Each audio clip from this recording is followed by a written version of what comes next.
আসসালামু আলাইকুম। মানবতা বিরোধী অপরাধের দায়ে একদিকে আমাদের আন্তর্জাতিক অপরাধ ট্রাইব্যুনালে শেখ হাসিনা সহ আওয়ামী লীগের শীর্ষ নেতাদের বিরুদ্ধে বা এর বাইরে আরও অনেকের বিরুদ্ধে মামলা দায়ের হয়েছে।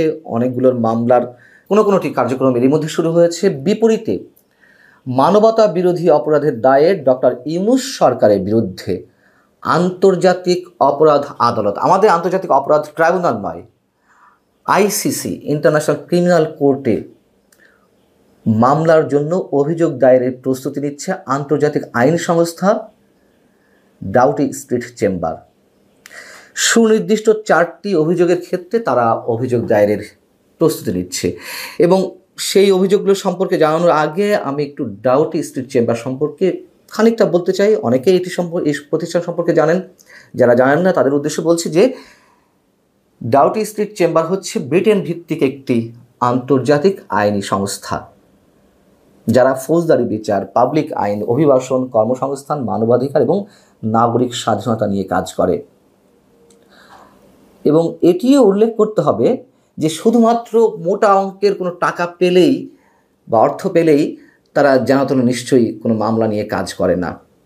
অর্থের চেয়ে তাদের কাছে সবচেয়ে মুখ্য বিষয় হচ্ছে তাদের রেপুটেশন, এবং এটিও ধরে নেওয়ার যথেষ্ট যৌক্তিকতা রয়েছে। তারা যে ডক্টর ইউনূস সরকারের বিরুদ্ধে মানবতা বিরোধী অপরাধের দায়ে অভিযোগ দায়েরের প্রস্তুতি নিচ্ছে, সেই অভিযোগের ক্ষেত্রে যথেষ্ট পরিমাণ এভিডেন্স তাদের হাতে রয়েছে বিধায় তারা এই উদ্যোগ নিয়েছে এবং এই বিষয়টি তারা তাদের ওয়েবসাইটেও তুলে ধরেছে।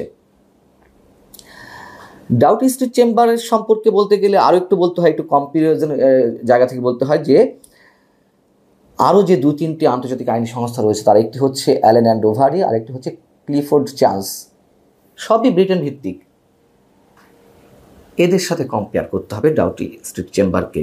এবং আরও একটু স্পষ্ট করা যাবে যে এর মেম্বার কারা। ডাউটি স্ট্রিট চেম্বারের মেম্বার হিসেবে যাদের নাম রয়েছে আপনারা যে কেউ ওয়েবসাইটে গিয়ে দেখতে পারেন। সর্বশেষ তথ্য অনুযায়ী ব্রিটেনের প্রধানমন্ত্রী কিয়ার স্টারমার, আমরা জানি তিনি নিজেও একজন ব্যারিস্টার, খুব নামকরা ব্যারিস্টার। তিনি ডাউটি স্ট্রিট চেম্বারের অন্যতম সদস্য হিসেবে রয়েছেন আমাল কুলুনি। আমাল কুলুনি হচ্ছেন আন্তর্জাতিক মানবাধিকার বিষয়ক আইনজীবী। হেলেনা কেনেডি হাউস অব লর্ডসের সদস্য, তিনিও এটির মেম্বার। আর একজনের নাম না বললেই নয়। ডাউটি স্ট্রিট চেম্বারের ভার কি বুঝতে গেলে অবশ্যই নামগুলো উচ্চারণ করতে হবে। আরেকজন যিনি রয়েছেন জেনিফার রবিনসন, যিনি বিশ্ববিখ্যাত যে তথ্যভিত্তিক প্রতিষ্ঠান সারা বিশ্বকে তাক লাগিয়ে দিয়েছিল উইকিলিক্স, এবং উইকিলিক্সের প্রতিষ্ঠাতা জুলিয়ান অ্যাসাঞ্জের পক্ষে দীর্ঘদিন আইনি লড়াই চালিয়ে আসছেন। এই হচ্ছে ডাউটি স্ট্রিট চেম্বার সম্পর্কে মোটামুটি সংক্ষেপে বলা। এখন ডাউটি স্ট্রিট চেম্বারের ওয়েবসাইটে যেটি বলা হচ্ছে যে ইন্টারন্যাশনাল ক্রিমিনাল কোর্ট, নেদারল্যান্ডের হেগে যেটি অবস্থিত, সেই আইসিসির সংবিধি বা রোম স্ট্যাটিউট এর যে 15 অনুচ্ছেদ তার অধীনেই তারা এই মামলা করার প্রস্তুতি নিয়েছে ডক্টর ইউনূস সরকারের বিরুদ্ধে। যেখানে যে 4টি সুনির্দিষ্ট অভিযোগ এখানে তুলে ধরা হয়েছে বা ধারা আমরা বলতে পারি, তার মধ্যে প্রথমটি হচ্ছে, এখানে বলা হচ্ছে, এখানে যা লেখা রয়েছে আমি হুবহু বলছি। 8 আগস্ট 2024 সালে ডক্টর ইউনূস বাংলাদেশের ক্ষমতা গ্রহণের পর থেকে সাংবাদিক, পুলিশ কর্মকর্তা, সংখ্যালঘু এবং প্রাক্তন সরকারি দল আওয়ামী লীগের সাথে যুক্ত ব্যক্তিদের বিরুদ্ধে বিনা উস্কানিতে অসংখ্য সহিংস আক্রমণের ঘটনা ঘটেছে।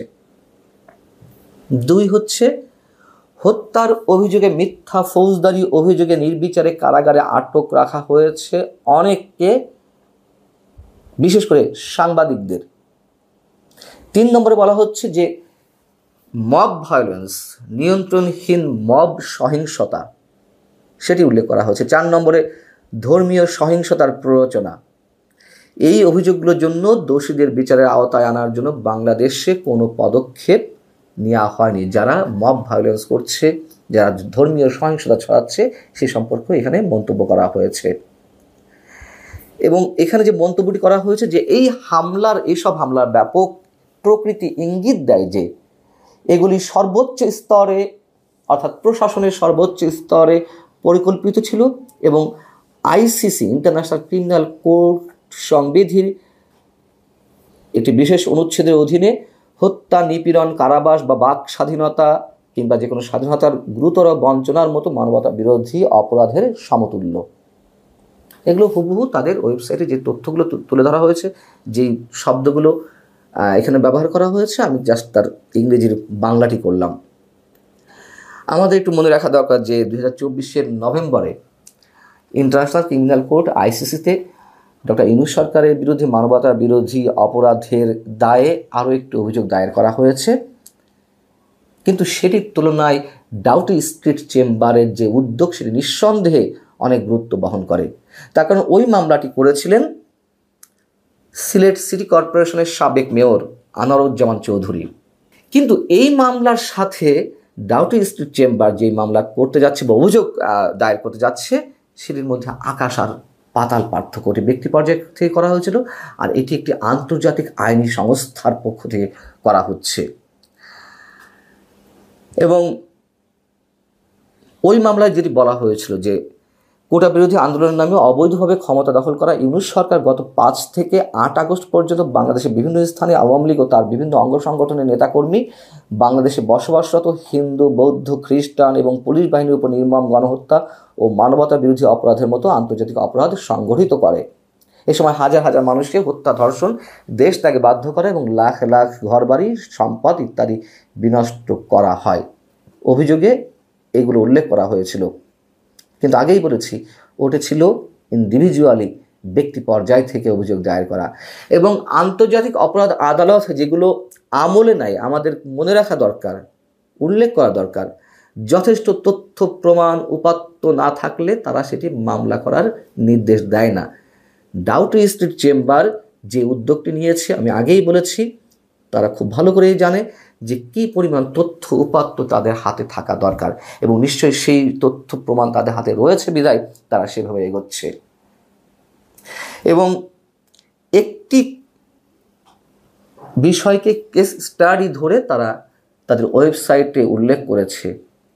যেমন সেখানে বলা হচ্ছে শাহিন আলম নামের একজন, তিনি যে বা তার যে অভিযোগ, তার ছোট ভাই ডক্টর ইউনূস ক্ষমতা গ্রহণের পর তার অনুসারীরা এই শাহিন আলমের ছোট ভাইকে হত্যা করে, তার আগে অপহরণ করে। মিস্টার আলম যেটি ডাউটি স্ট্রিট চেম্বারকে জানিয়েছে যে আমার ভাইকে একটি অর্থহীন আক্রমণে নির্মমভাবে হত্যা করা হয়েছে। সাম্প্রতিক মাসগুলোতে বাংলাদেশ আইন শূন্যতার অবস্থায় নেমে এসেছে, পরিচিত সন্ত্রাসীদের কারাগার থেকে মুক্তি দেওয়া হয়েছে এবং মৌলবাদী গোষ্ঠীর সদস্যদের ক্ষমতার আসনে বসানো হয়েছে। আমি আমার ভাইয়ের জন্য ন্যায় বিচার পেতে এবং দায়ীদের জবাবদিহি নিশ্চিত করতে দৃঢ় প্রতিজ্ঞ।